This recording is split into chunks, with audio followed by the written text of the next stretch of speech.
Good morning, good afternoon, good evening to all of you. My name is Altuğ Meydanlı. I'm the Senior Manager, Pay Count Standards, based in our Iata office in Montreal. Thank you so much for joining the IBS OPS Online General Meeting 2021 today. Before we start the session and hand over to our IBS OPS Working Group Chair, I would like to highlight a few logistics for today's IBS OPS Online General Meeting. Firstly, the session is going to be recorded. You will receive all the supporting documents from today's session, including the recording of the session, the participation list, the presentations, FAQ document, and other documents that will be mentioned during the session. Secondly, there is a question box on the right hand of your screen. Please ask any questions that you might have about the presentations, and we will address them as much as we can during the session. Due to the very limited time for today's session, in case your question is not addressed, be rest assured that it will be answered on the FAQ document that will be circulated a few days after the IBS OPS General Meeting. I would like to highlight that again, due to the very limited time for today's session, there will be no Q&A session for the IBS OPS General Meeting proposals papers. As you know, the Q&A is about all IBS OPS General Meeting proposals have been open in the Ayata standard setting workspace SSW platform for more than 2 months, and we had a really good interaction with a lot of questions and comments and suggestions about the proposals. Thank you a lot, and wish you a fruitful general meeting. I'm now handing over to our IBS OPS Working Group Chair, Priscilla Stiller from American Airlines, for opening the IBS OPS Online General Meeting and for her welcome. Over to you, Priscilla. Thank you, Altuğ. Good morning, good afternoon, and good evening again. I hope you and your families are keeping safe. It is my pleasure to welcome you and thank you for joining the 7th Annual IBS OPS General Meeting. My name is Priscilla Stiller, Chair of the IBS OPS Working Group, and I will be facilitating this webinar with the Ayat colleagues, whom I will now introduce. Unfortunately, our webinar camera isn't working today, so we're not able to show the as I introduce them. So Director of Global Delivery Center and Secretary of IBS OPS Working Group is Juan Antonio Rodriguez. Head of Settlement Operations is Cedric Christian. Assistant Director Legal Services is John Middleton. Senior Manager Legal Services, Julie Vanderbush. Altuğ Medali is a Senior Manager Pay Accounts Standards, and the Specialist Industry E-Invoicing and a technical expert for this webinar is Vivek Pandit. We have a full agenda today with several presentations to update you, 20 papers in all for RAM changes, and a 10-minute break around 9:30. I will also be a timekeeper to ensure we complete the entire agenda on time. So let's get started, shall we? Here is Julie Vanderbush, Iata Legal, for the competition law guidelines. Thank you, Priscilla. Thank you. Good morning, good afternoon, good evening, everyone. So my role at the beginning of this meeting is to remind you about the Iata competition law guidelines, which identify the topics and issues which should not be disclosed or discussed during this meeting. So I would like to ask all participants to read through these slides and refresh their memory about the commercially sensitive issue which should not be addressed. I would appreciate if speakers could be particularly careful when presenting their papers. So you can use the question box, as Altuğ mentioned, to ask questions, and the speakers and Ayata will address this question. But you shall not start discussing or exchanging views among airlines using the chat or the question functionalities. With that, I wish you a fruitful meeting. Thank you very much for your attention. Thank you, Julie. I am pleased to report there are around 182 attendees at the moment. We have 92 carriers and 14 IATA strategic partners registered this year for the general meeting. However, full participation list will be shared after the general meeting conference. Next, I will share some highlights of the working group activities since last year's general meeting. But before I do, I would like to take the opportunity to thank the working group members and especially Altuk for their dedication and participation, especially throughout the pandemic. As the working group continue without pause to support the industry through monthly online meetings, ad hoc meetings, and special meetings to discuss, to debate, to clarify industry billing issues, and answer many questions from all of you.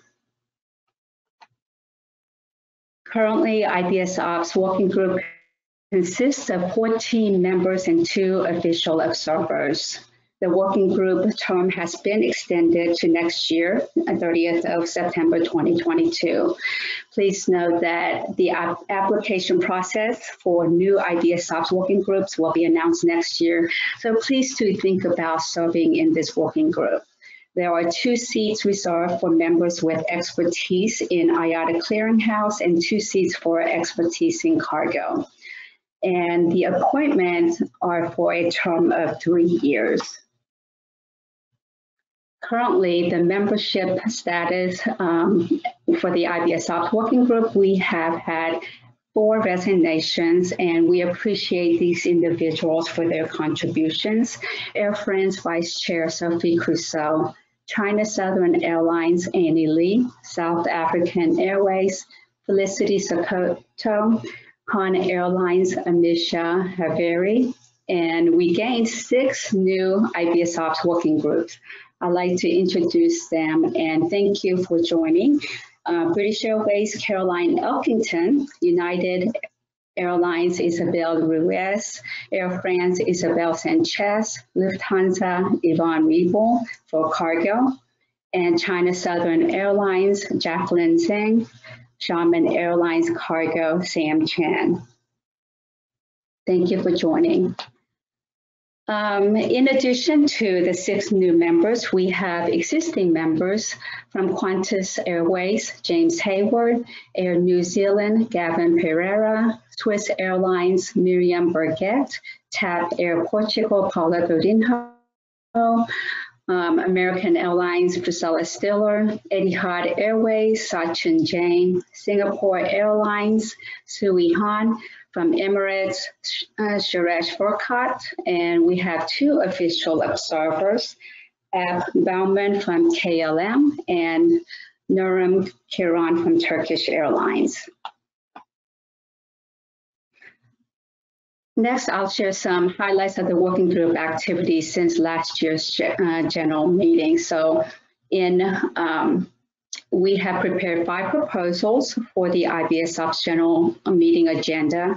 We have had a lot of discussions, as you can imagine, for plan schedule change and taxes and fees and charges topics. We conducted Iata poll to measure the support for 2 plan schedule change methods. The working group reviewed, discussed, and supported the 5 Iata proposals, as well as discussed all carrier proposals. We reviewed and approved 3 non-Iata member airline applications in 2020 and 6 in 2021. We created new Iata passenger in-line rejection reduction dashboard. This was a joint effort with CIS Steering Group, Iata CIS, and Iata Standards teams. We conducted a webinar earlier this year. It was the Rejection Monitoring and Best Practices held on the 24th of March, 2021. In regards to simplified involuntary interline settlement methodology, the FINAC approved and endorsed the restart of this project. A task force was resurrected with new members in July, so we have many meetings already scheduled till the end of the year. The target date is to identify a solution for the IBS Ops General Meeting of next year, 2022. We have received many airline clarification requests. We had many discussions, and the working group recommendations are to provide solution for the disputes. However, the working group recommendations are not binding on the airline disputes. Interline settlement with offers and orders. We've had 2 special calls with the SOG team. And as a result of these meetings, the NDC Revenue Accounting Guide will be updated in 2022. I am pleased to note that there were no disputes to refer to the Committee of Differences this year. And we have sent out a survey earlier this month, on 20th of September. The objective for this survey for the Committee of Differences is twofold: to improve the development of interline billing and settlement standards and industry mechanism for the resolution of interline billing disputes.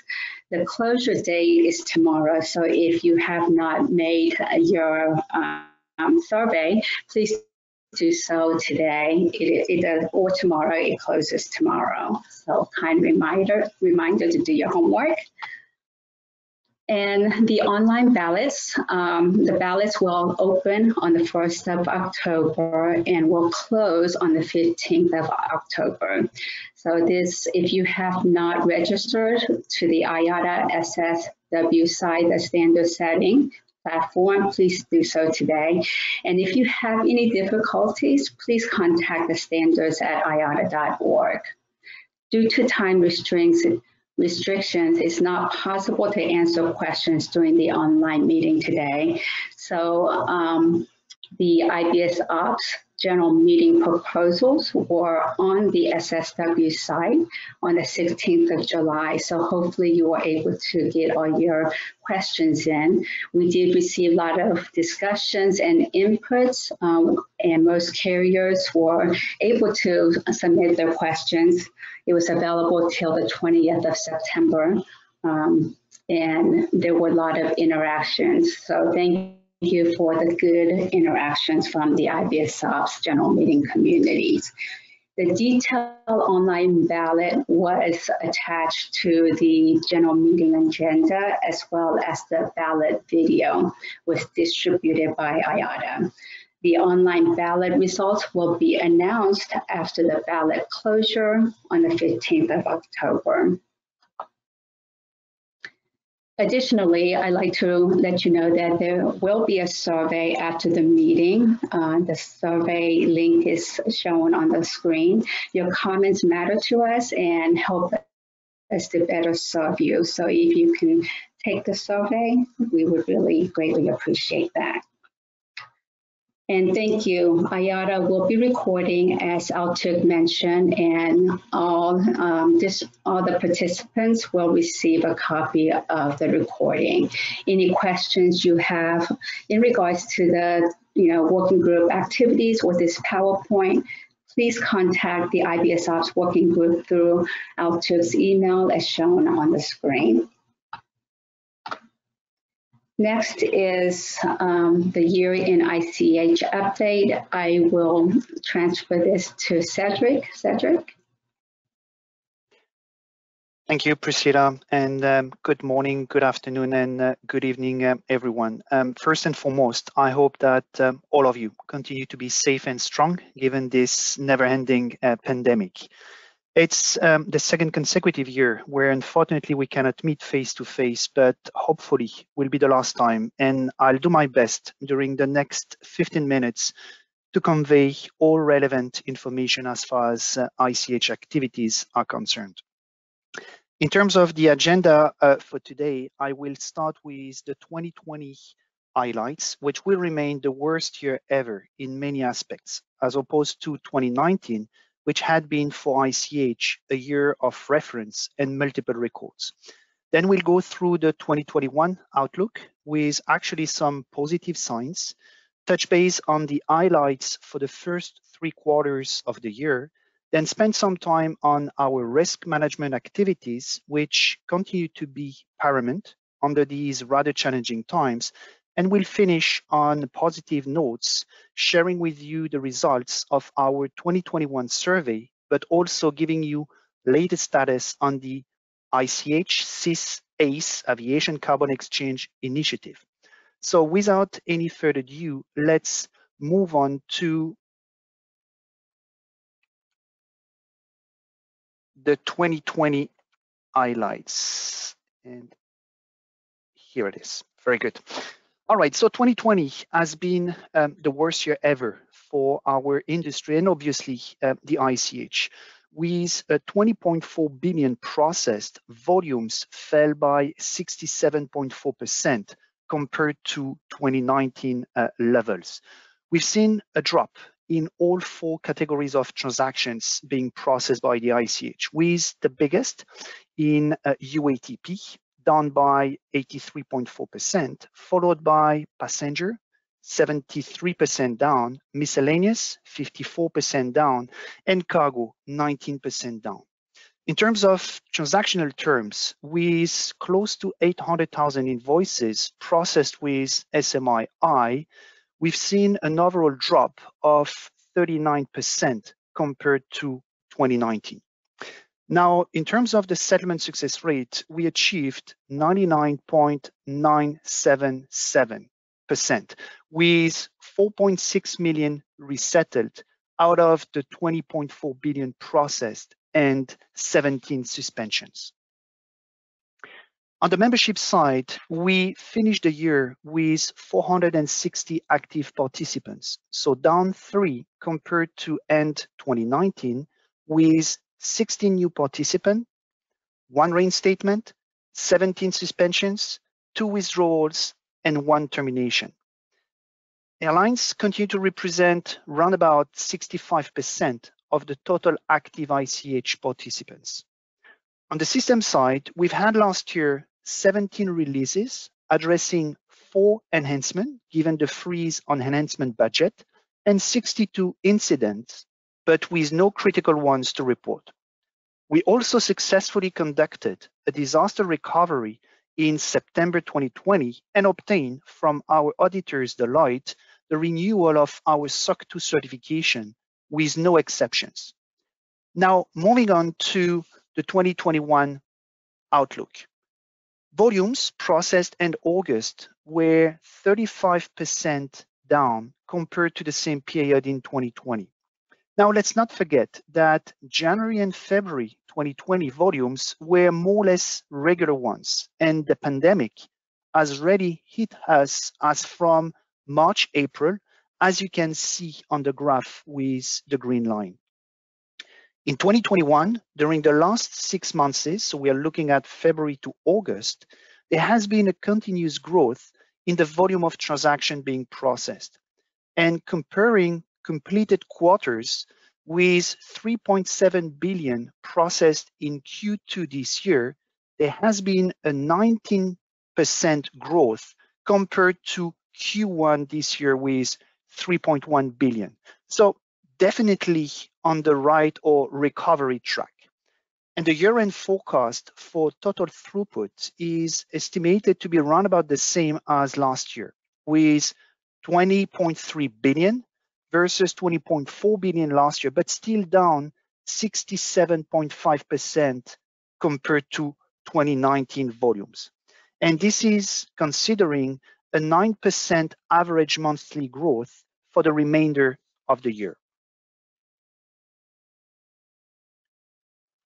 In terms of categories of transactions, except for cargo, there has been a drop in all 3 other categories of transactions, with the biggest in passenger, 44% down, followed by UATP, 39% down, and miscellaneous, 29% down compared to 2020 levels. Also, and for the first time, and as a result of the pandemic, miscellaneous transactions or non-transportation billings represent the majority of transactions being processed before passenger.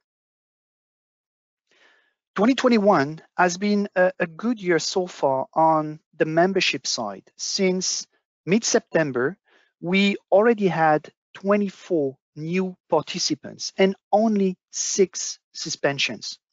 On the system side, there has been year-to-date 12 releases with just 2 enhancements since the freeze continue, and 31 incidents, but again, with no critical ones to report.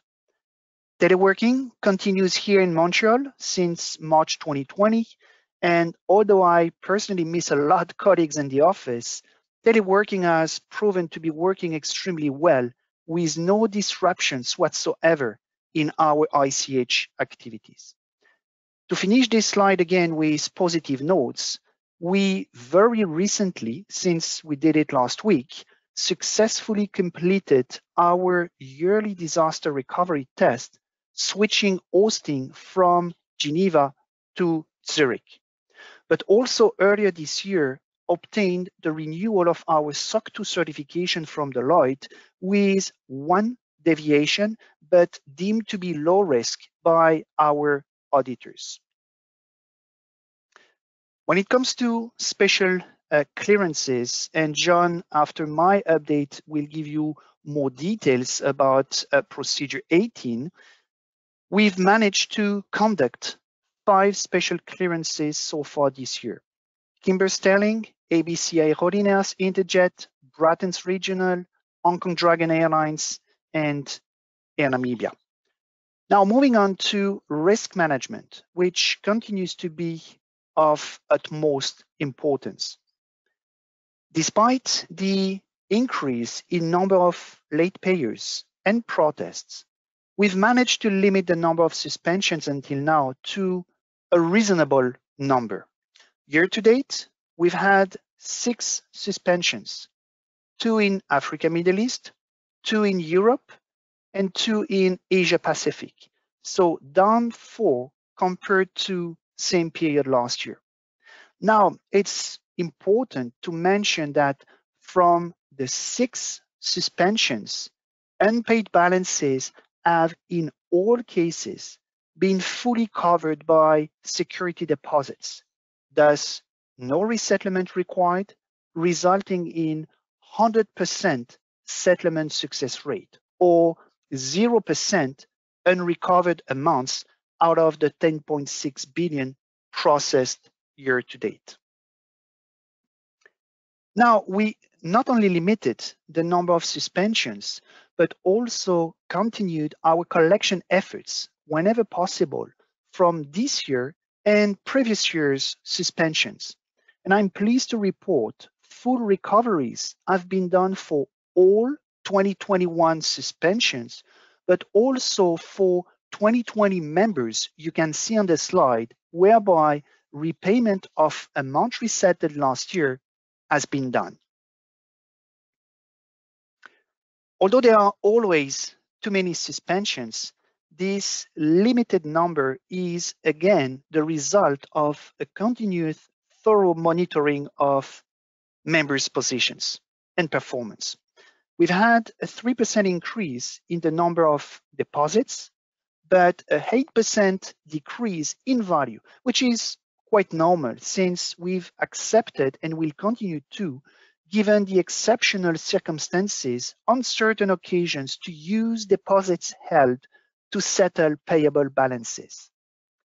We continue to hold deposits on behalf of over 30% of our member airlines. Now, I'd like to share with you the results of our yearly customer satisfaction survey. We actually received the same number of responses as last year, and out of the respondents, majority were from airlines with 85%. I'm sure that some of you responded, and I thank you for that, since it is important to hear from you in good, preferably, but also in bad. We've also had a relatively good split among the regions, as you can see on the slide. And when it comes to the type of contacts, financial and or primary contacts represented 94% of the total respondents, with 71% dealing with us since more than 5 years.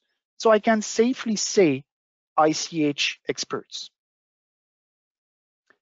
So looking at the regular key experience metrics, actually very good results with an improvement on all of them compared to last year, starting with the overall satisfactions. We obtained 85.1%, customer effort score 82.4%, and vis-a-vis the Net Promoter Score, NPS, this year we achieved 58. Remember, NPS is how likely is it that you would recommend ICH to a colleague or a business partner. And last but not least, we obtained a 98.8% score in the contribution to business success question. So basically, is what we as ICH are doing for you meaningful? Conscious about the time left, I'm not going to spend too much time on this slide, but wanted to share with you some of your testimonials, which are self-explanatory, but also comments we will be working on, such as the need for more trainings and webinars. Now, for your information, we will be issuing by year-end a new edition of the ICH manual. It will be the 25th edition, effective January 2022. The main change will be the addition of procedure 15, you can see on the slide, which is around the new settlement method indicator, SMI-X. The SMI-X will be complementing and not replacing any of the already existing SMIs. With the SMI-X agreement, participating members will be able to benefit from various features, new functionalities, such as additional settlement currencies, flexible clearance calendar. And each SMI-X agreement will have its own setup, clearance calendar, group of participants, set of reports, notifications, and settlement. Usage of SMI-X will be on a voluntary basis, no obligations whatsoever to use SMI-X or be part of an SMI-X agreement. Last but not least, and with 1 minute left, I just wanted to share with you the latest status on one of the initiatives the ICH team together with the SIS team are working on. It is the ACE, Aviation Carbon Exchange project. Objective will be to facilitate the invoicing via SIS and the settlement via ICH of carbon trades in partnership with CBL Market. The SMI-X feature will be used and ICH will be offering a T+2 settlement. More to come as go live is approaching normally by year end. And with this said, it closes my year in ICH update, and I wish all of you to stay strong, safe, and hopefully see you next year. I'll talk Priscilla, over to you. Thank you, Cedric. We will now go to John Middleton. He will cover bankruptcy and special clearance updates. Thank you very much. And let's see if I've got control of slides. Yes, perfect. So hello to everyone, good day. Let me move to the agenda. I know we're tight on time, just in general, so I'll try to run through these slides relatively quickly. I know that you all have these slides already, so I'm not going to necessarily read through each particular item, but will instead highlight the cases which have changed since last year's presentation. And of course, if you have any questions on these cases or anything else, as was mentioned, we unfortunately don't have time to take them on the call, but in the final slide, you'll have my email information. So please feel free to reach out to me directly after the presentation if you have any questions. So here on the agenda, we'll do a brief introduction, run through all of the cases. And again, a reminder, as every year, just because an airline is on this report does not necessarily mean that they have filed for a bankruptcy or an insolvency filing. And then we'll finish with a brief reminder about the procedure. So on the basics, and I know I say this every year, but it is very important. The key regulation and procedure is Regulation 9 and Procedure 18. Regulation 9A and 9B, which you can see on the screen there, basically provide that it is for the ICH, not for the individual members, to take action within a bankruptcy case to submit claims.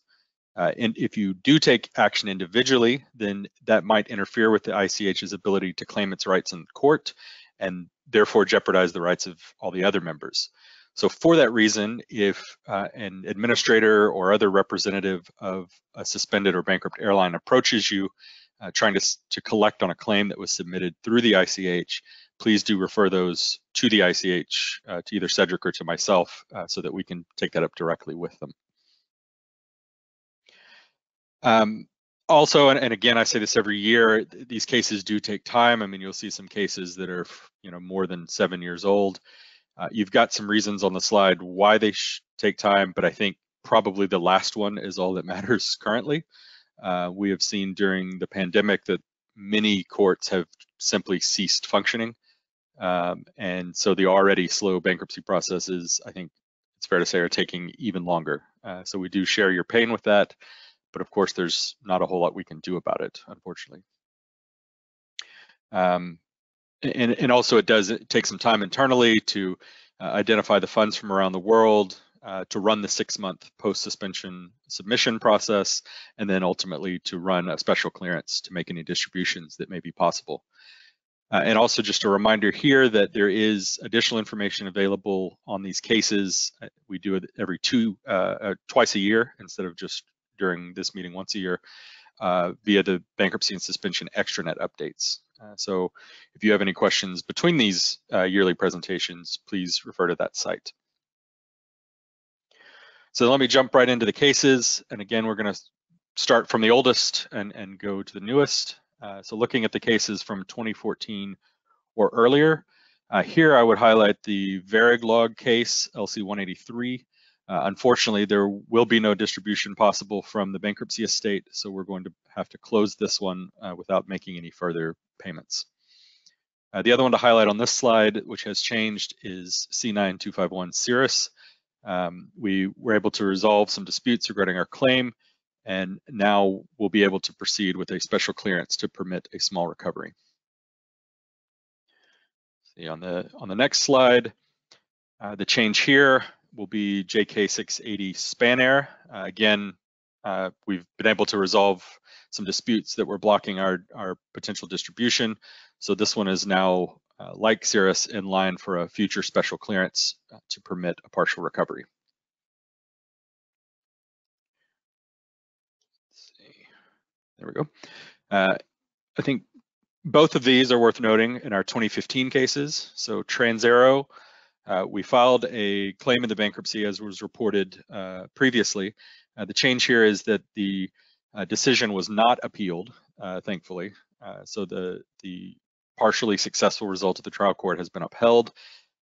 Despite that good news, however, we had earlier hoped that we might be able to get a distribution on the claim, but it now appears that any distribution is questionable.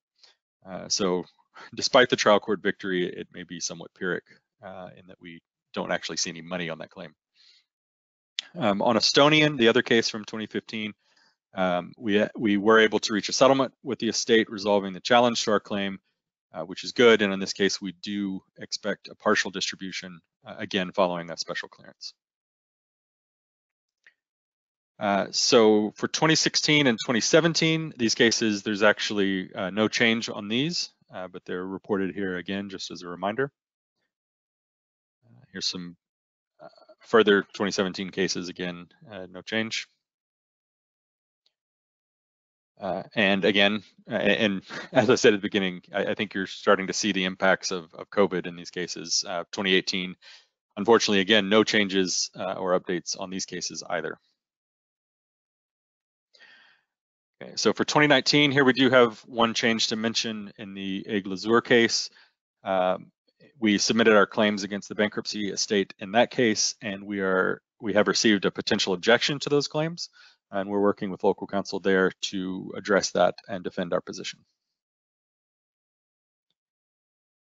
See, and our other 2019 case that has changed is the Atlas Global KK610. All claims were paid in full in this case following an internal offset and a special clearance.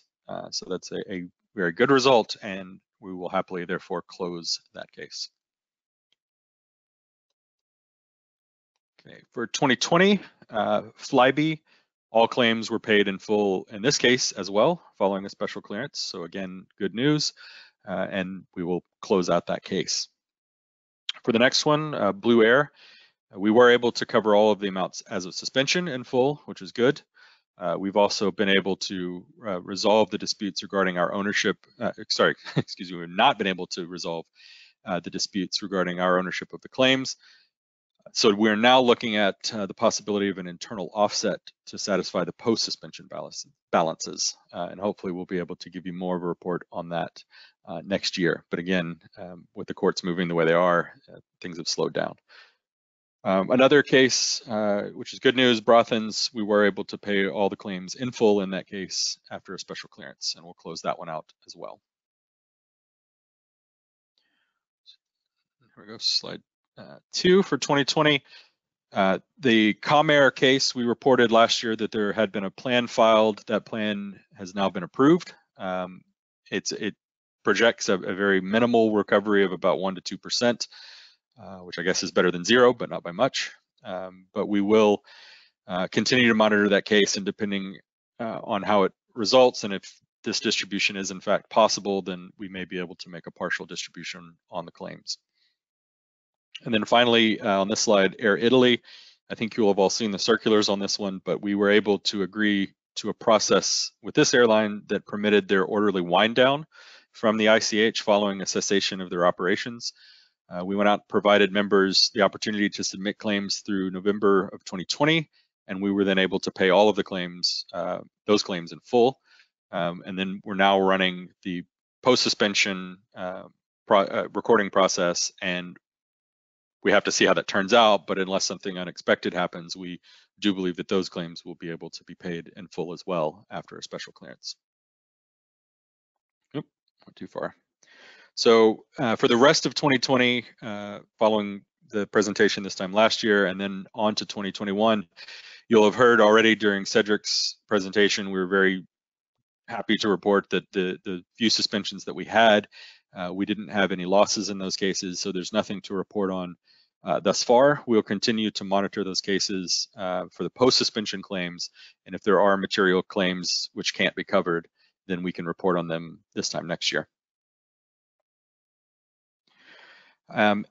We presented this last year, but I think it's good to remind everyone again, it is possible for airlines who have filed for Chapter 11, which is the US reorganization proceeding, or similar restructuring processes around the world, to remain in good standing and active in the ICH.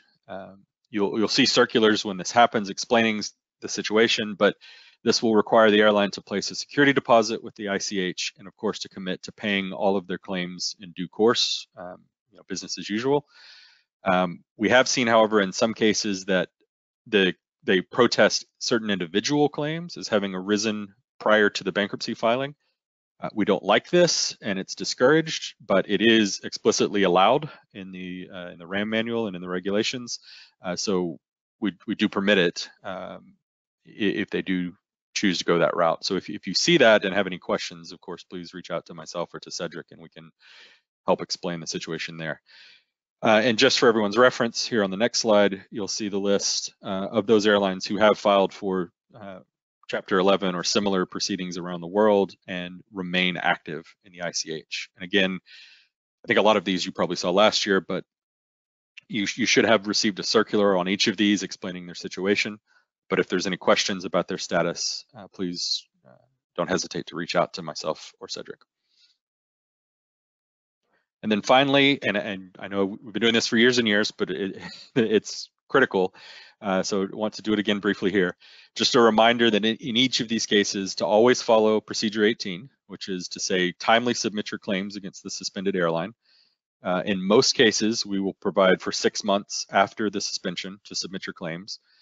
Unless the local bankruptcy law, for example, provides us with a shorter deadline to submit our claims. And if that's the case, you'll get a circular saying, normally you would get 6 months, but in this case, perhaps you only have you get them in before the deadline. If you don't submit the claims timely, then unfortunately it will prevent any recovery on those claims. And then the other piece of that, the opposite side, is not only do you need to submit your claims, but also review and check the claims that have been potentially submitted against you by the suspended airline. The suspended airline can, of course, submit its own claims during this period, which may need to be rejected if they're invalid, just as always. And again, if the rejection deadlines are not followed and you wait until too late to reject, then as per the RAM guidelines, unfortunately, the rejection won't be allowed. And then finally, and it kind of ties to what I said at the beginning, do not, please, bilaterally settle the claims that have been submitted into the ICH.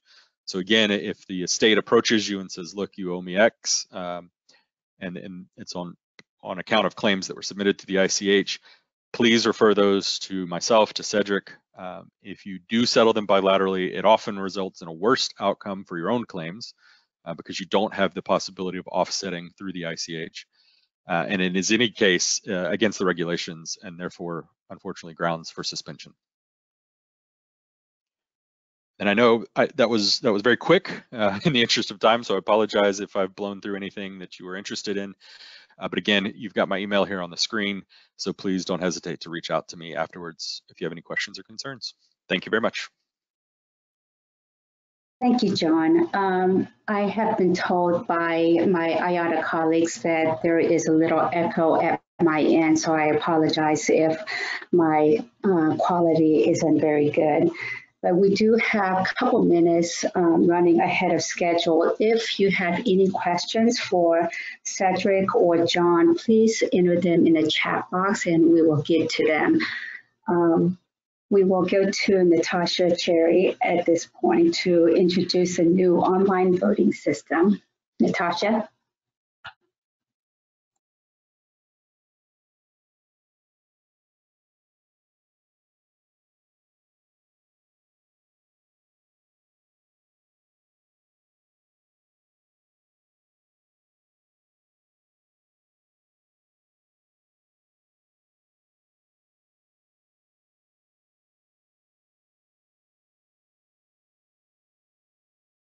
Hi, Natasha. Apologies for that. I guess I was talking to myself. Can you hear me now? Yes. Okay. Well, good morning and afternoon and evening, everyone. It's nice to see and hear many of your familiar names and voices again. For those of you that don't know me, I am Natasha, the team coordinator of the IATA standards team. And today I'll give you a quick run through of the standard setting workspace, which is the IATA collaboration tool used for all standard setting activities. Hopefully by now, though, you have already accessed the platform and are familiar with the following set of slides. For those of you that are yet to accredit a voting member, now would be a good time to pay attention. So you can basically log in through your IATA customer portal account and you select standard setting workspace from the list of services under My Services. Once you're on the platform, you can either use the search bar on the right of the screen to find a group that you're interested in, or you go into the Communities button drop-down, and you'll see My Communities. By clicking on that, you'll be able to see a list of the communities that, or the groups that you are already a part of. From there, this is a little side note, is to access the actual group, you would click on the black title. If you click on the blue hyperlink underneath it, it'll take you to the parent group. So you'll see the list of groups that you're a part of, you select the title, and you'll be able to go to your group. In terms of voting, once you click on the title, you'll come to the group's homepage. And then in terms of the voting, you would click on Workspace, and you would see ballots on the left-hand side of the screen. And then you would have a list of the ballots that are accessible to you, and you'll see that it's a regular ballot. If you have a gray text underneath saying not eligible, please contact me because it means that your voting rights aren't set accurately. So you'll be able to click on the title of the open ballot and you'll be able to vote on it. What that looks like is when you open it, you'll have the options of saying yes, which is in favor, no, you're objecting or abstaining from the item. In terms of no and abstentions, and yeses as well, but yes and no, the comments are optional. No and abstention, the comments are required. So once you've done that, you can select vote, and your vote is cast basically. In terms of accrediting people, a list of industry members with voting rights can be verified using this first link that you currently see. And this file is being updated on a regular basis. So if you have not yet submitted voting delegates for either the IBS OPS General Meeting or the SIS General Meeting, you may do so by completing the voting registration form, which is that second link on the screen that you see. And the voting rights will be assigned to primary and alternate delegates based on your submission. No need to write these links down. They will be circulated as part of this presentation. The voting is open to IATA member airlines only. There's one vote per company that will be recorded. And this is, so basically if you have an alternate and a primary voter, the primary vote supersedes the alternate's vote. The allocation of voting rights is done on the SSW platform, as you've seen, by completing that registration form, and then we will allocate you to the specific groups. Good to know is that members can change their votes right up until the ballot closes, and the results are live. So at any point when you do go into cast your vote, you can see which way other airlines have voted. Each agenda item will have a respective online ballot. As mentioned already by Priscilla, the online ballots open on the 1st of October, so 2 days from now, and it closes on the 15th of October. If you do happen to have any trouble, please contact me at standards@iata.org and I'll get you set up. And Vivek has also kindly put together a video tutorial which you can watch in this once the PowerPoint's available, you'll be able to have access to these links as well on SSW information and voting procedures. And hopefully that is as clear as it can be. Good luck with voting, and I'll hand back to Priscilla. Thank you, Natasha. Again, hopefully everybody will register today if you have not already. So next we will be going to the agenda papers. Altuk will be presenting P1, P2, P3. Altuk. Okay, thank you. Thank you, Priscilla. I'm just waiting, Vivek, to put the papers on screen. Yeah, I can see. Okay, good. So P1, FINAC Industry Financial Advisory Council. This is mainly a housekeeping item that we need to update RAM. FinCom Financial Committee do not exist anymore and converted to FINAC Industry Financial Advisory Council. Advisory councils were created to ensure the alignment of the IATA strategy with the industry needs. And FINAC, Industry Financial Advisory Council, is one of the 9 advisory councils, and IATA simply proposes to amend RAM by replacing FinCom, which do not exist anymore, with FINAC, with Industry Financial Advisory Council. Okay, it's a simple housekeeping paper that we need to update RAM. And just for your information, we have not received any questions or comments through the IBS OPS General Meeting SSW standard setting workspace platform for this IATA proposal. I also would like to highlight that IBS OPS Working Group also support this IATA proposal. And that's all for this housekeeping paper now. I think I can move to the next IATA paper, P2. Yeah. So P2, Revenue Accounting Manual Online Ballot Procedure. I will not read the whole paper for the sake of time, as the paper is self-explanatory, but just highlight a few key points. Okay. As you may know, with the endorsement from IBS OPS Working Group and FINAC Industry Financial Advisory Council, we are arranging an online ballot this year for the IBS OPS General Meeting 2021. However, there is no RAM procedure for the future online ballots. Therefore, IATA, with the support of IBS OPS Working Group, prepared a proposal to include an online ballot procedure for IBS OPS General Meetings in RAM under the Introduction and Administration chapter. Okay. According to the current RAM voting rule, changes to the revenue accounting manual can be approved by a majority vote of Iata airline representatives voting on the proposed change, provided that the change is not opposed by 15% or more of those airline representatives voting on the proposed change. One vote per Iata airline member is permitted.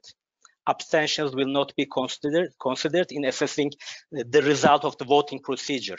Voting and RAM voting rules are determined by and can be changed only by the direction of FINAC, Industrial Financial Advisory Council. This is the current RAM voting rule, and I would like to underline that this current RAM voting rule is not changing with the online ballot procedure and stay as it is. Okay, and you can scroll down, Vivek. Yeah, Ayata will provide an online platform to conduct the online ballot and the instruction to access and vote on that platform. This platform is currently the Iata SSW platform, Iata Standard Setting Workspace platform, and it's crucial for IBS OPS General Meeting member airlines to register to the SSW platform in order to exercise their voting. And we can scroll down, right? Yeah, and of course notify Ayata in case of a delegate change. Each airlines have the responsibility to inform Ayata with their correct delegates, primary delegate, alternate delegates, and also they need to inform Ayata if there is any change with their delegates. And the duration of any online ballot will be for a minimum of 2 weeks, unless IBS OPS working group decides a longer duration is required. And after the closure of the online ballot, Ayata will inform IBS OPS General Meeting members about the online ballot results with an official Ayata bulletin as soon as possible, and latest within the next 2 weeks after the closure of the ballot. And just for your information again, we have not received any questions or comments through the IBS OPS SSW platform for this Ayata proposal. And I also would like to highlight that IBS OPS also support this Ayata proposal. That's all for P2. I think we can move to the next agenda item, P3. P3, RAM chapter A2 note about the paper excess baggage exception. All references to paper traffic documents were removed in June 2016 with the approval of the industry, but a limited exception for interline paper excess baggage tickets was granted in recognition of the limited implementation of the interline EMD capability. This exception has been extended on a yearly basis at every PSC, Passenger Standards Conference meeting, with the request and approval of the industry. However, on 25th of February 2021, Ayata circulated an Ayata bulletin, Ayata brief, informing the industry that starting from June 2021, the exception for paper excess baggage tickets expires and no other extension was granted by the industry.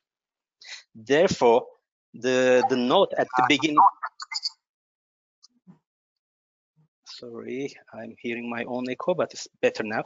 Therefore, the note at the beginning of RAM chapter A2 about the limited exception for interline paper excess baggage tickets needs to be removed, deleted, and with a note stating that, can you scroll down, Vivek? Yeah, thank you. With a note, we have to replace that with a note stating that starting 1st of June 2021, the exception for paper excess baggage tickets expires, as another extension at the 2020 Passenger Standards Conference was not granted. Therefore, starting 1st of June 2021, carriers who wish to interline excess baggage charges may do so using electronic processes. For the carriers who do not have interline EMD capability, may continue to issue paper excess baggage tickets only on a bilateral basis upon agreement with their partners. I would like to highlight that due to the potential bilateral agreements for accepting paper excess baggage tickets, the IATA SIS source code 25 for paper excess baggage tickets billing will stay and will not be cancelled for now. So if you reach a bilateral agreement with your interland partners to continue issue paper excess baggage tickets after 1st of June 2021, you can still use the IATA SIS source code 25 for excess baggage billings. Okay. And again, just for your information, we have not received any questions or comments through the IBS OPS General Meeting SSW platform for this IATA proposal. And I also would like to highlight that we have the IBS OPS working group support for this IATA proposal. So that's all on my side. And over to you, Priscilla. Thank you, Altuk. Next agenda item P4 for the interlineable TFCs will be presented by Caroline Elkington at BA. Caroline. Thanks, Priscilla. Good morning, good afternoon, and good evening to everybody. I'm presenting this paper on behalf of the IBS OPS working group. So, as explained in the agenda paper, the RAM rules for the billing of taxes, fees and charges in relation to involuntary reroutes was simplified effective 1st of April 2020. The change meant that regardless of involuntary reroute or schedule change, the taxes that arise from the new routing shall be applicable for billing regardless of collection, unless an exemption has been filed in RATD. So essentially, it means there's no difference in the billing of taxes for involuntary reroute, schedule change, and original or prime sales effective 1st of April 2020. However, despite this, many airlines still raise clarification requests to the IBS OPS working group with regard to application and billing of taxes, leading to additional rejections and correspondence. So the purpose of this proposal is to simplify RAM A2 1.8 and to hopefully address the number of clarification requests that are received.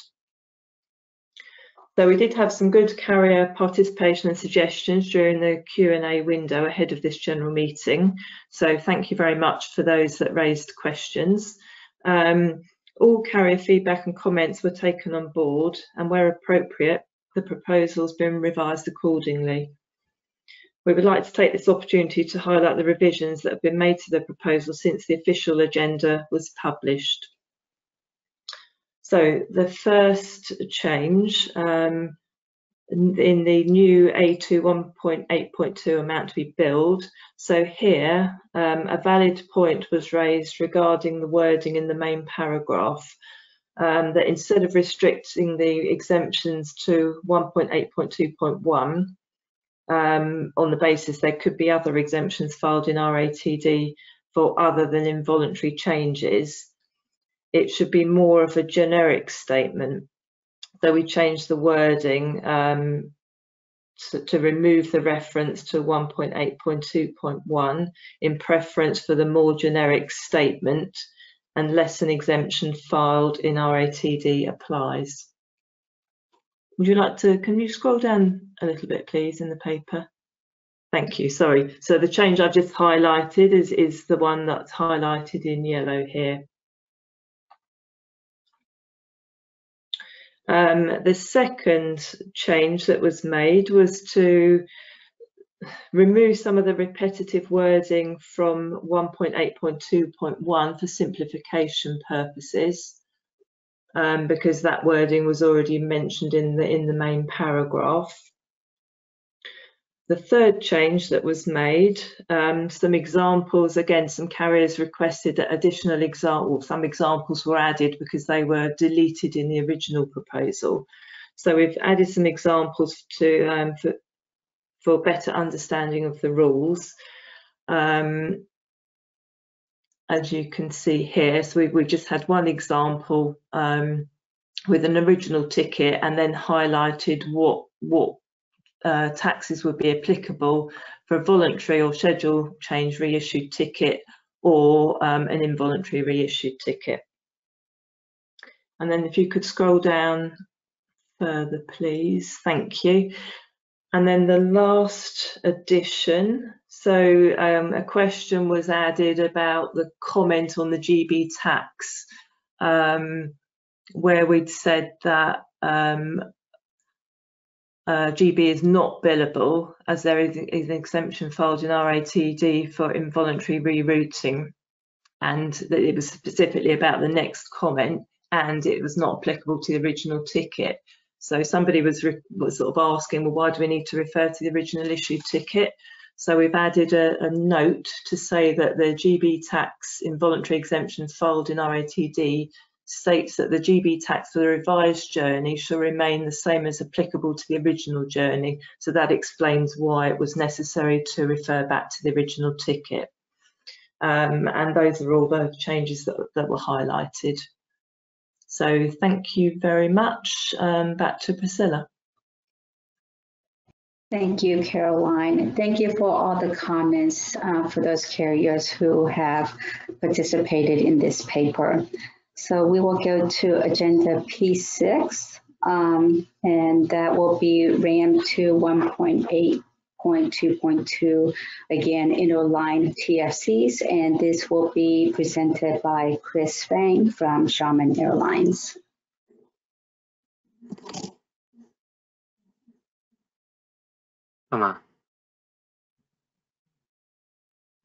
Yes, go ahead, Chris.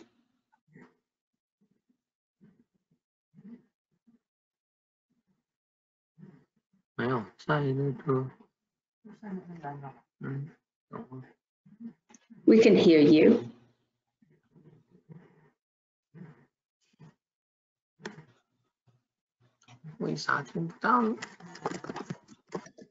I think he is having technical difficulties. We'll give him few more minutes.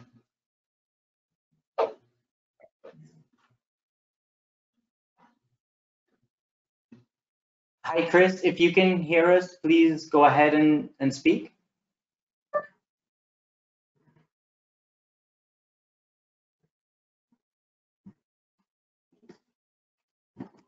Okay, Priscilla, I don't think that he's able to go ahead. I see he's unmuted, but I don't know if he's able to hear us or speak. Would you or Altu like to cover this paper quickly on his behalf?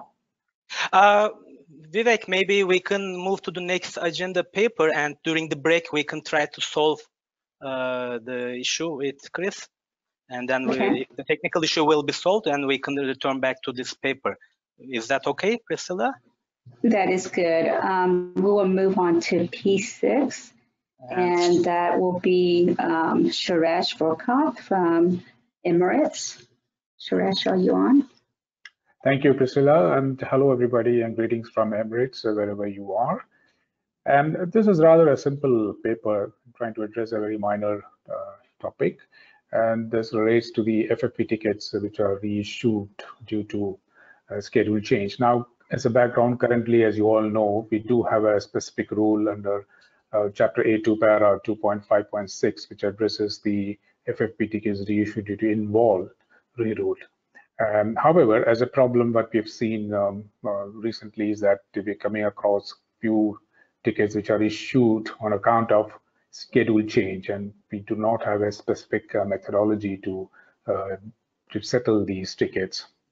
Considering that this is a very not a very frequent, and also the fact that largely there are bilateral in place between carriers to handle the FFP ticket, and so we felt that we should piggyback on existing clause that we have to address it. So what we propose is that, could you just go down a little bit? Yeah, so what we propose is to add to the planned schedule change into the para that exists today. So how it would read is that if you look at the screen, when a frequently award ticket is accepted or travel or reissued or exchanged for involuntary routing. And we would add here and or planned schedule change to cover the scenario or the exception that this paper tried to address. And the rest of the rule remained as is, and that's the proposal that we have. And yes, thank you for the feedback that has come through. And there was a proposal to, instead of the current rule, use the lowest applicable fare. And we just felt that maybe it is easier or simpler to use existing rule, which is familiar with the carriers and the participants, as well as the systems. So that's the proposal that we have. Look forward to your support. Thank you very much. Thank you, Suresh. Actually, we will be taking a coffee break for 10 minutes. Hopefully, we can get Chris back on from Shaman Airlines. So it is, well, my time is 6:05. So 10 minutes is it'll be 9 in the Eastern Standard Time. So we will be back 15 minutes.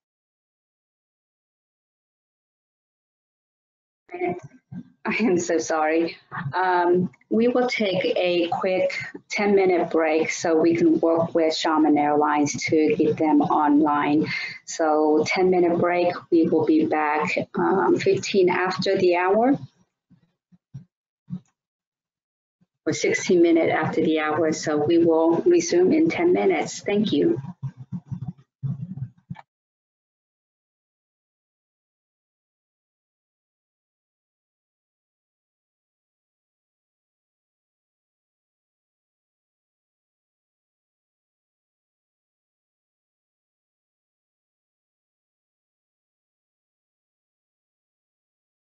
Vivek, can you hear me now? Oh, I can hear you, Chris, very clearly. I'm Okay, glad good. that I'm glad that you solved the technical issue.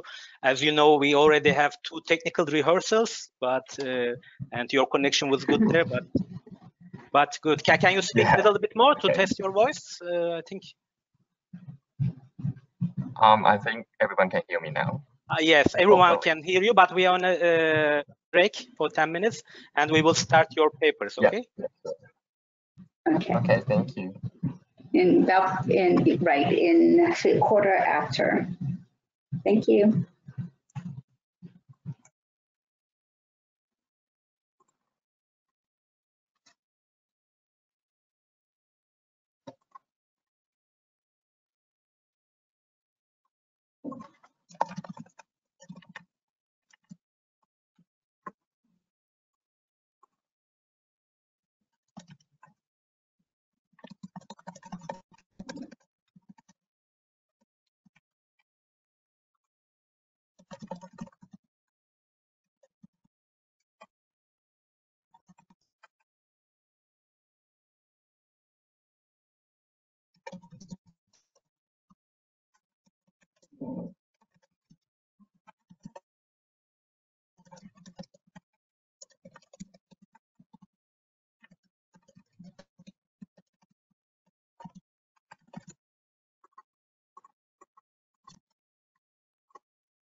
Thank you everyone for the 10-minute break. I hope you were able to refresh your coffee cups.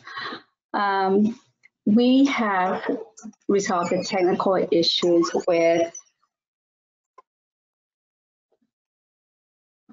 with Chris Fang with Shaman Airlines. So while we have him, we will be presenting, he will be presenting the 3 papers, the P5, P13, P17 while we have him. So Chris, are you on the line? Take it away. Yep. Sorry for the technical issue. Good morning, good afternoon, good evening, everyone. Firstly, I'm going to present a paper number 5. The paper number 5 is along with the previous paper, as Caroline just presented, the paper number 4. So by considering the TFC at the time of involuntary rerouting, the current RAM Chapter A2 Section 1.8.2.2 did not take the cabin clause into the considerations. Therefore, some unnecessary rejections and disputes happened during the past. So this time we raised this paper to add the cabin clause. If we can go down a little bit, so it was marked in red color in a paragraph to the section 1.8.2.2 to make it less confusion. So after the pass of this paper, the RAM editor team will merge this paragraph into the previous one that Caroline just presented to make it as one section and numbered as 1.8.2. So that is paper 5.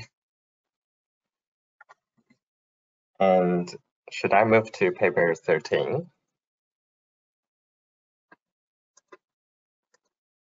Sure. Okay, so paper 13 is about the typo we found in the RAM. So as the year marked with an arrow, as you can see in the red color as well, it should be 2017 instead of 2016. And thanks for Laurie from Delta. She commented under my paper. So why don't we just change the year to the most recent year for all the ICH calendar related about the correspondence time limits. So besides the typo we found, we also suggest to make all years change into 2021, taking the consideration of the 2021 ICH calendar date. And that is paper 13.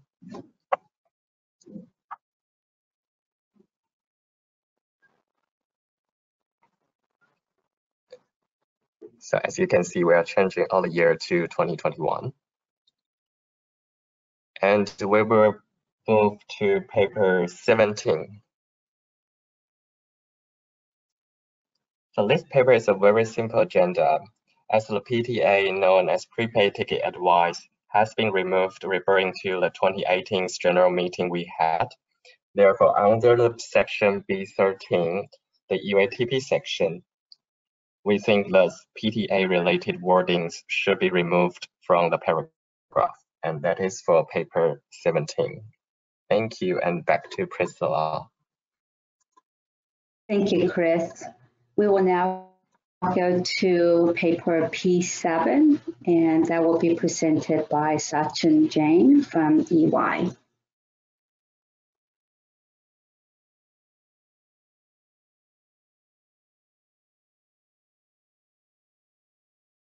Hi, good afternoon, good evening, everyone.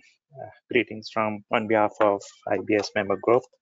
This paper is related to involuntary reroutes due to plan schedule change, A2 paragraph 2.5, 2.6, and 2.7.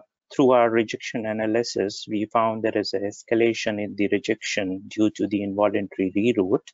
These rejections have shown that after ticket reissuance, where the plan schedule change indicator remains into the fare calculation area and subsequent being reissued as involuntary reasons. Due to this, there are a lot of rejection which we have seen in our analysis, and there were a lot of requests raised for the clarification whether this needs to be treated as a plan schedule change or involuntary. Hence, the proposal has been posed as follows. We propose some of the amendments in paragraph 2.6 and some addition in the paragraph 2.7 and renumbering of the existing paras. The changes are as follows. In paragraph 2.6, as you see, the highlighted portions, which is highlighted in yellow color, will be removed, and the additional wordings for the further explanation regarding the contradicting involuntary reroute indication can be seen in paragraph 2.7. And from the example, there was 3 examples given in the 2.6. Example number 2 has been removed, and the existing example has been renumbered to the 2 number from the 3.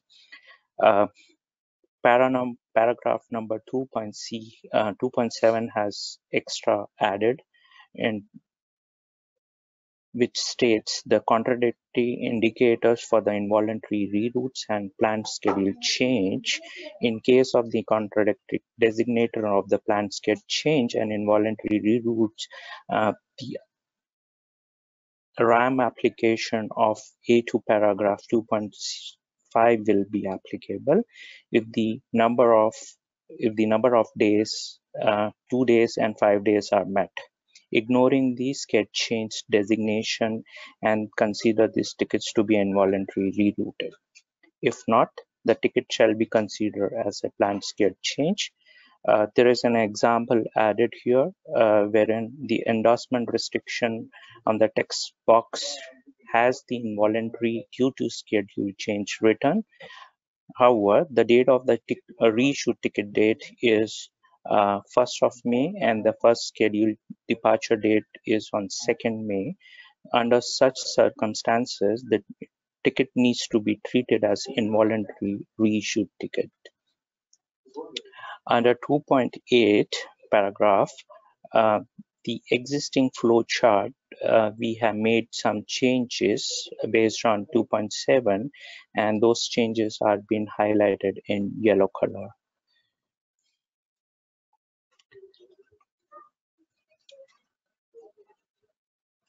That's it from my end. Over to you, Priscilla. Thank you, Sachin. And to note, if this paper will pass, the IATA Passenger Service Conference Resolution Manual will need to be updated. So that will be an editorial changes for that. So we will now move on to paper P8, fare selection in case of planned schedule change. And that will be presented by Caroline Elkington at BA. Caroline? Thanks, Priscilla. Hello, everybody again. So as explained in the agenda paper, the current RAM wording in Chapter A2, paragraph 2.6 has been interpreted differently by different airlines and has led to several rejections. As you're aware, an industry-wide poll was conducted in May 2021 to gauge the wider industry view on this topic. The IBS Ops Working Group is now taking the action of presenting the wording clarification proposal in line with the outcome of the industry poll. So this proposal will provide clarification in the RAM in line with the interpretation that gained the majority of support, which was option 1. As a reminder, the interpretation for option 1 is that the ticketed information and date of issue of the original ticket refers to the ticketed information of the new reissued ticket and the date of issue of the original ticket.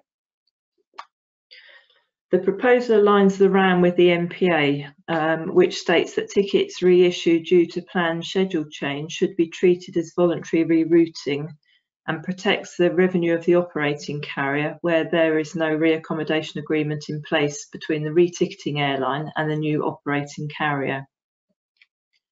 Examples have been included to illustrate the fare selection process for both one-way and return journeys, including fully reissued and partially reissued tickets. Now, we did receive very good carrier participation and suggestions, both during the 2-week poll window that was held a couple of months ago, and also during the Q&A window ahead of this general meeting. So thank you very, very much for everybody that's asked questions and contributed, because that's obviously helped us to make revisions where it's appropriate. So all the feedback and comments have been taken on board, and as I said, where appropriate, the proposal has been revised accordingly. So I'd like now to take the opportunity to highlight the revisions that were made to the proposal since the official agenda was published, and these have been highlighted clearly in yellow. So can we go to the first?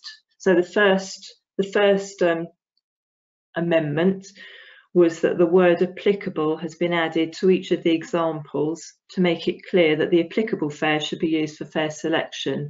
So what that means is, for example, a one-way fare if the journey is a one-way journey, a return fare if the journey is a return journey, a circle trip fare if the journey is a circle trip, etc. Can we just move to example 2, please? So here, in addition to the word applicable, we've also added that if this is a one-way journey, so if there's no one-way fare available, then to use a half return fare instead. So that's also highlighted in yellow. For example 3, there was one amendment. So in addition to the word applicable, the direction of fare lookup was incorrect, so that's now been corrected. So the lookup is in the direction of travel, so it is Dublin to Lagos. For example 4, so this is a new example, and there were quite a few comments that we received through the SSW platform, so this is why this example in particular has been added. So this is for a partially flown ticket with a change of routing to make it clear that even though the first sector was flown, the fare lookup for the revised itinerary also has to take into consideration the entire itinerary, including the sector already flown. So I think one carrier sent us this example. So the first sector, London-Paris, was flown. So that the question was asked, well, would you look up the fare from Paris to Tokyo or London to Tokyo? So that's why we've included it, to make it clear that you also consider the coupon that was flown. So the fare lookup is from London to Tokyo. And then at the end of example 4, we've added an important note. And this is to mitigate any concern regarding sales restrictions and the process that should be followed should there be no applicable fare found. So in summary, the IBS OPS Working Group believe that this paper provides the right balance between the commercial and revenue accounting objectives for the billing of tickets reissued due to planned schedule change, and importantly, it also aligns the RAM with the MPA.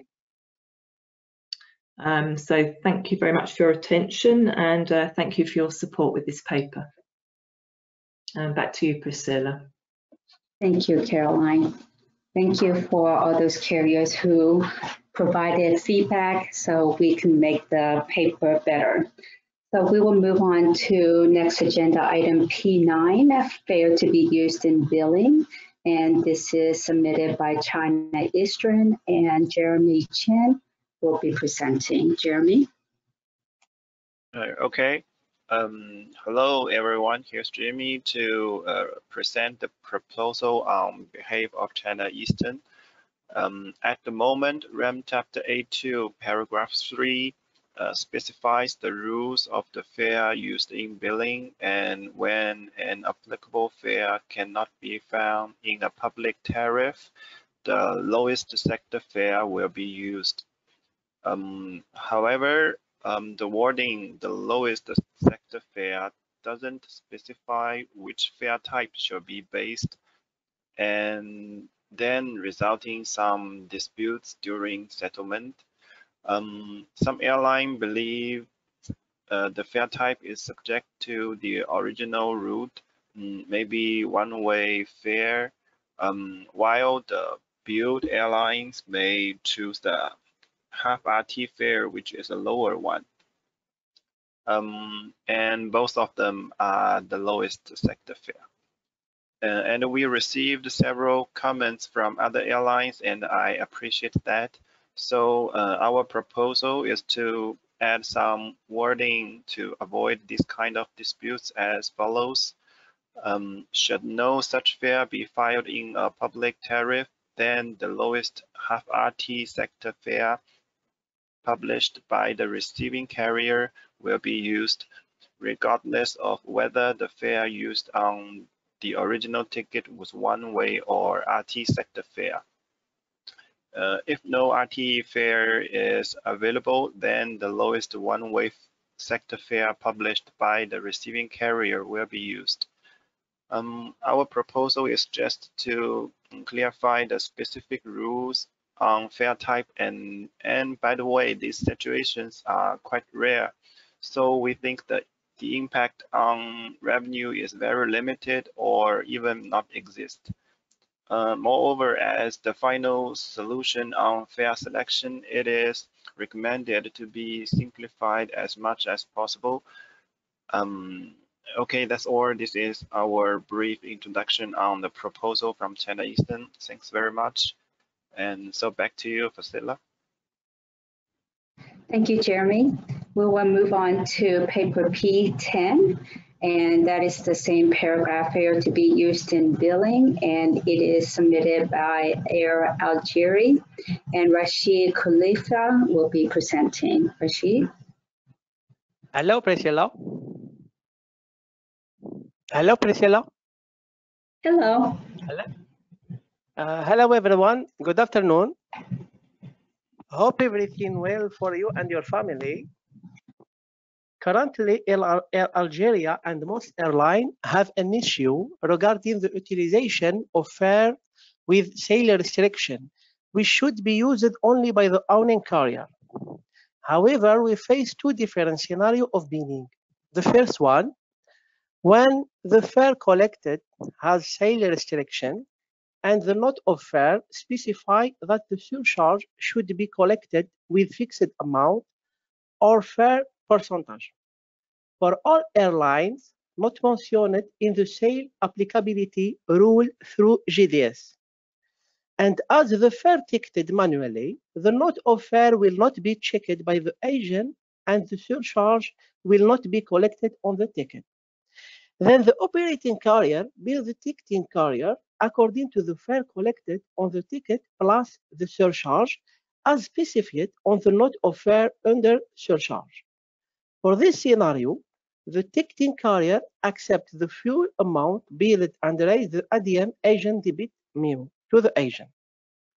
Second one, the most of scenario with dispute, which is not resolved yet, when the fare collected has sail restriction and there is no surcharge specified in the note of fare, then the operating carrier bill the ticketing carrier with the value more than the amount to be billed. And their remark is according to RAM A2 Chapter 3. For this scenario, the ticketing carrier cannot accept the amount billed as more than the amount collected, unless bilaterally agreed. Unfortunately, the RAM doesn't cover the method of billing for fares with sail restriction. This is why Air Algeria would amend the RAM A2 Chapter 3 and add the paragraph 2, which will reduce the utilization of fare restriction without any approval or bilateral agreement. However, the paragraph 3.2 clarify the rules of billing for all fare with sail restriction, and the applicability of the higher one-way fare of the owning carrier should be used in billing as follows. Example 1. If the fare collected is through fare, regardless the journey type, one-way or round trip, The higher one-way thoroughfare should be used unless not available. The higher one-way sector fare should be used. Example 2. If the fare collected is sector fare, regardless the journey type, one-way or round trip, the higher one-way sector fare should be used. If the highest one-way fare sail restriction has sail restriction, that fare should be billed by the operating carrier regardless of its restriction. And for your information, we received a comment, question, and suggestion from 6 airlines: Delta Airline, Sri Lanka Airline, Ukraine International Airline, British Airways, Air Astana, and Qatar Airways. And all questions already clarified and our proposal updated accordingly. Thank you so much. Thank you, Rashid. We will move on to P11 for billing memo time limits, and that will be presented by Gavin Pereira from Air New Zealand. Gavin? Thank you, Priscilla. Hello, everyone. This is an IBS OPS proposal that impacts both the RAM and SIS. The present wordings under RAM chapters A10 and A8, in particular paragraph 5.2, 2.4, covering time limits to raise or issue billing memos for non-response to correspondence, is unclear. That is, are we to include or exclude the month in which the last letter was dispatched? After much discussion within the IBS OPS, we have unanimously proposed the following amendments in red to be made in RAM chapters A10 and A8, paragraph 5.2, 2.4 to prevent any misinterpretation. If after 2 months from dispatch of correspondence, the carrier to which the correspondence was addressed has not responded, then the airline that sent the last letter must raise its debit for non-response no later than the 4th ICH clearance period closing in the 4th clearance month after the month of dispatch of the last letter. The transaction month should not be included. The debit must be made with a billing memo showing a reason code 6B. For example, a letter is dispatched in the month of January and the reply is not received, then the debit for non-response shall be not later than the 4th period of the May clearance month for clearinghouse members and included in the May transaction month for non-clearinghouse billings. Thank you. Back to you, Priscilla. Thank you, Gavin. Next will be P12, correspondence, and it will be presented by Suri Han with SQ. Hi, good morning. Thanks, Priscilla. Hi, good morning, good afternoon, good evening, everyone. Okay, on behalf of IBS OPS Working Group, I'll be presenting the agenda, paper 12, relating to the correspondence, which has impact on RAM, SIS, and the ICH manual. So in the current situation where airline is suspended from the Iata clearinghouse, the Iata clearinghouse ICH will actually kickstart the process to declare a claim submission period on average of 6 months, where the airlines can actually submit the invoices and rejections which arose on or before the suspension date to the suspended carrier. This will be followed by a special clearance for a final settlement of the amounts owed to or by the suspended carrier. However, this does not include the amounts from the correspondence.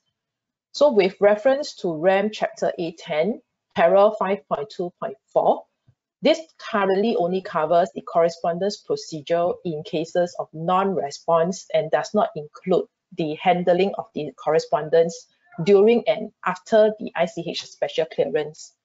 Hence, there's no clear definition or procedure on the correspondence handling when a carrier is suspended during or after the special clearance. There's also no control in SIS correspondence to record such claims.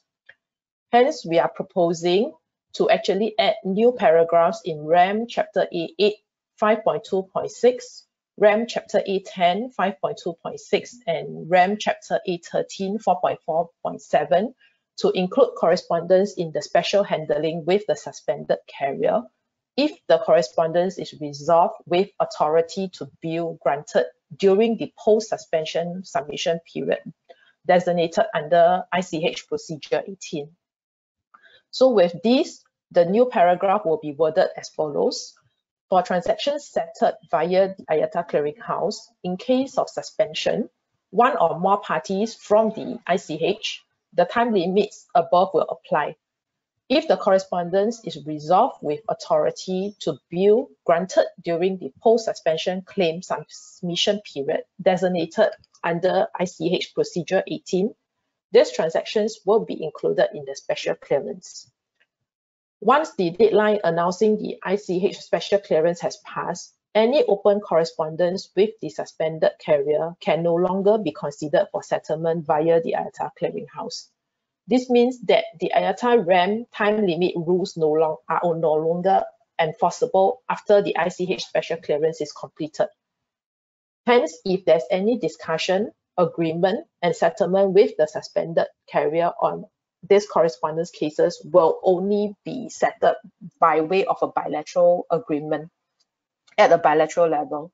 So since the upload of this paper up to SSW, we have not received any comments or changes to that. Thank you. Back to you, Priscilla. Thank you, Sui. So we will move on to P14, correspondence time limits, and that will be presented by S7 Airlines, Olga Nasanova. Olga? Hello, Priscilla, thank you. But the papers for Xiamen Airlines, as I can see, right? It's not P14. Could you scroll down, please?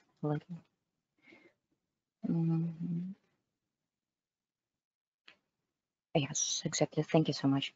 Hello, everyone. Greetings from Siberia Airlines. And here is our proposal, probably the shortest one. The deadline of correspondence initiation as per RAM Chapter 810, Paragraph 5, is 4 months after the closure date of the fourth period of the clearance month in which the third rejection was included for ICH settlement, and 4 months after the date of successful submission of the third rejection to CIS for non-ICH settlement. The problem is sometimes it takes several years to reach an agreement on a case, and the gap between the first letter and the final one can be significant. Our solution is, as a smooth transition to shorter terms of settlement, it may be useful to reduce the time limit for correspondence initiation from 4 months to 3 months. So the paragraph 5221 would then read as follows. 3 months after the closure date of the fourth period of the clearance month in which the third rejection was included for ICH settlement, and 3 months after the date of successful submission of the third rejection to CIS for non-ICH settlement. Thank you for your attention, and thanks to the IBS OPS working group for supporting our proposal. Over to you, Priscilla. Thank you, Olga.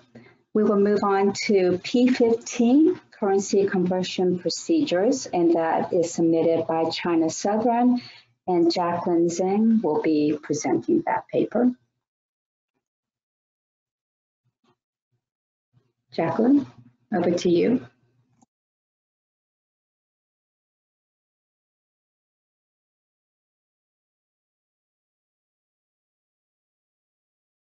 Hello, Jacqueline, can you hear us? If you're speaking, you are on mute, maybe.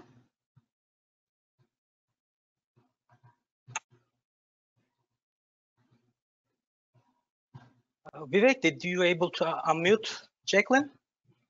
Yes, Jacqueline, if you can go ahead and Hello, speak. everyone.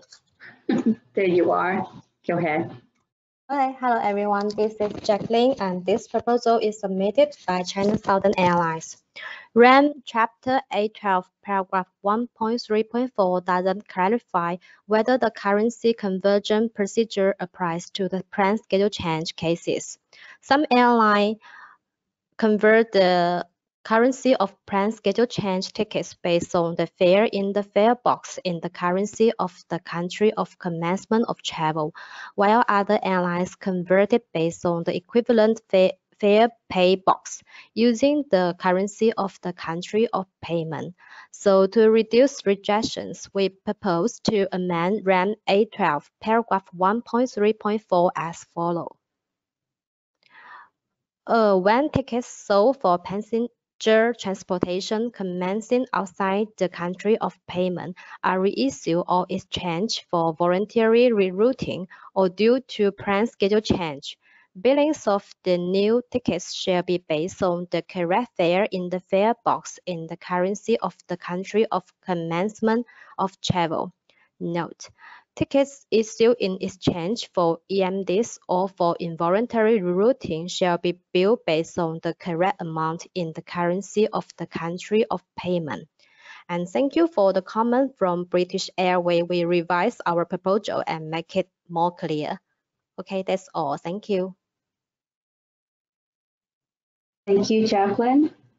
So we will now move to P16 for enhanced distribution capability, and that will be presented by Altuk with Ayata.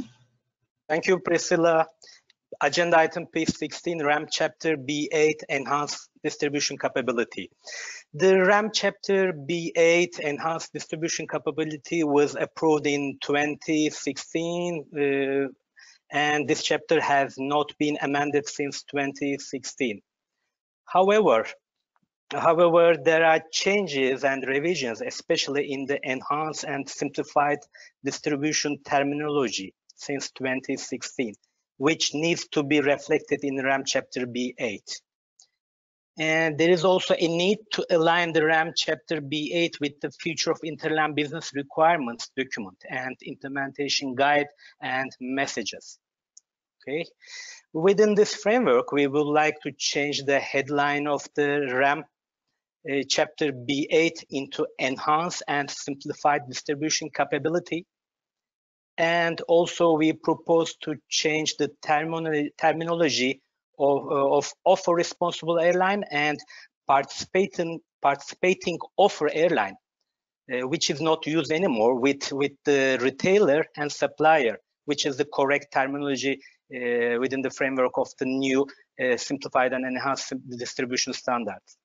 Okay, so this will be one of the main changes, changing the participating offer airline with the retailer and changing the changing the offer responsible airline with the retailer and revising participating offer airline with the supplier to reflect the correct terminology in the RAM Chapter B8. We are also proposing, can you scroll down, Vic? We are also proposing to include 3 new sub-paragraphs, which is paragraph D.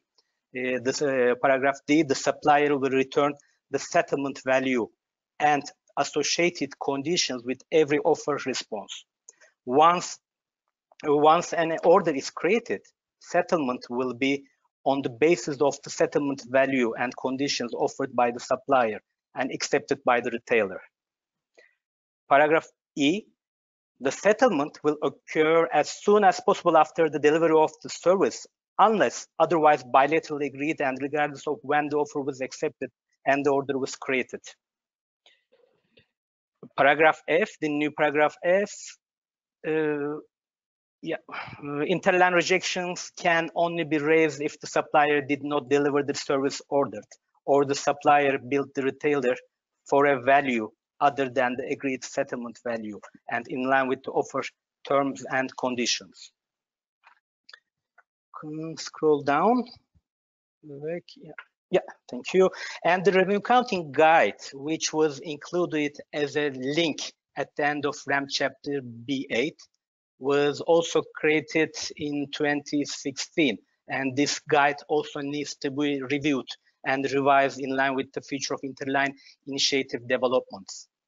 Therefore, we suggest removing this guide from RAM Chapter B8, which needs to be updated, and also we propose to create a task force within the IBS OPS working group in 2022 to revise the guideline and come up with a revised updated version for the IBS OPS General Meeting 2022. Okay. I also would like to highlight that we have not received any questions or comments from the carriers on that IATA proposal through the IBS OPS General Meeting standard setting workspace. And I also would like to highlight that this revision is supported by our Future of Interline team as well as IBS OPS working group. So that's all for P16, and back to you, Priscilla. Thank you, Altuk. We have 2 cargo papers, so we will move on to those 2 cargo papers from China Southern and back to Jacqueline to present those 2 papers. Hello everyone, this is Jacqueline again, and this cargo proposal is also submitted by China Southern Airlines. We found a grammatical mistake exists in RAM Chapter 8.8, paragraph 4.1.1. It states, Carrier A reviews Carrier B as first rejection and believe the charge should be reduced to USD 950. Here it should be B's, not BS. So we propose to revise this grammatical mistake in Chapter 8.8, paragraph 4.1.1 as below. Second rejection. Carrier A reviews Carrier B's first rejection and believes the charge should be reduced to USD 950. Okay, could we move to the next proposal? Thank you. RAM Chapter 8.8, paragraph 5.1 explains that first letter shall be initiated not later than 6 months after the closure date of the fourth period of the clearance month in which the third rejection was included when an airline initiates correspondence. Time limits for rejection stage was changed from 6 months to 5 months since 2020. However, correspondence stage still remains 6 months. Based on the goal of enhancing the efficiency of revenue accounting, we propose to amend RAM A8, paragraph 5.1, 5.2.2.1 and 5.2.2.2, changing the time limits for correspondence stage to 5 months. Okay, that's all. Thank you. Thank you, Jacqueline. So we will move on to next agenda item, which is date and place of next general meeting. We are really ahead of schedule. This is first time we've had an online meeting with paper presentations. Evidently, people spoke a lot faster than we had expected, so we are early with the schedule, and we will be able to catch up on any other business for the late submission. So for right now, we will move on to Alta to talk about next general meeting. Thank you very much, Priscilla. So the format, the IBS OPS General Meeting 2022, the format, the location, and the date of IBS OPS General Meeting 2022 will be announced during the Ayata World Financial Symposium, which will be an online event on 19 and 20 October 2021. And I can say that the IBS OPS General Meeting 2022 will be again part of the World Financial Symposium week in 2022. So you will be hearing the exact location and the week during the Ayata World Financial Symposium about the IBS OPS General Meeting 2022. And that's all. Priscilla, back to you for the AOB part. Well, we're looking forward to hear where the location is for next year to have our face-to-face meeting, hopefully. So for any other business, we do have one late submission by Ukraine International Airlines, which will be presented by Tatiana Prashuk. Tatiana?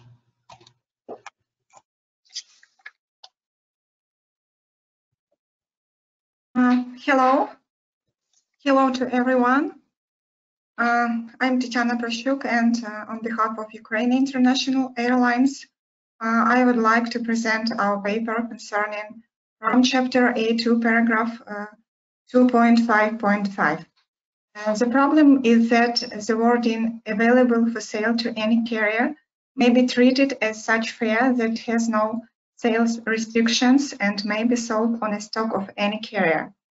Actually, we have already faced with misunderstanding regarding involuntary reissue tickets originally sold with unpublished private fares. We even got additional clarification from Ayata that such a sale to any carrier regulation means that any carrier must have access to such fare. The fare must be just visible and it must be possible to check by any carrier the notes and conditions. We appreciate for comment posted by S7 Airlines on the platform. We agree with S7 that fares not available for sale to any carrier are very low. But if required, they may be applied regardless of sales restrictions. Such fares must be applicable to the ticketed data of the originally issued journey, date of issue, ticket stock owner, fare owner, etc. Of course, when all automated parameterized fare conditions and requirements of the fare are met as specified in RAM Chapter A2, paragraph 3. Thus, we suggest to change the wording available to sale for sale to any carrier to the wording available visible to any carrier in official tariff sources in order to avoid any possible confusions and prevent more disputes. Thank you very much for your attention. Thank you, Tatiana. Okay. Priscilla, may I highlight a quick information since we all finish all papers? Yes, please. So I just would like to highlight that we have 4 revised papers compared to the official agenda published. The IBS OPS proposals P4, P7, P8, and the Air Algeria proposal P10. The revisions compared to the published agenda was highlighted during the call, as you know. So I just want to highlight that the revised versions will be the one which will be going in the ballot. Okay, and for the late submission paper that Tatiana has just presented, we didn't receive any objections, so this paper will be also going in the IBS OPS General Meeting ballot, which will start on 1st of October. I just would like to highlight that. Thank you very much, Priscilla. Back to you. Okay, thank you. We are coming to a close with all the papers. Are there any questions, Altuk and Vivek, that's on the chat box that we want to cover prior to closing? I don't think I see any. I don't see any questions, Priscilla. Hi, Priscilla. Okay, thank you. Yeah, I don't see Yes. any questions that that we need to address right now. Everything is good. Thank you very much. I appreciate all of 240 attendees today as we come to a close for the 2021 IBS OPS General Meeting. I'd like to remind you a few things before I let you go. Please complete the online ballot before October 15th and take the 2 surveys mentioned earlier. Share the recording of this webinar with colleagues that wasn't able to attend. And finally, please stay safe and healthy. We will see you face to face at the WFS 2022. Have a wonderful rest of your day. Bye now.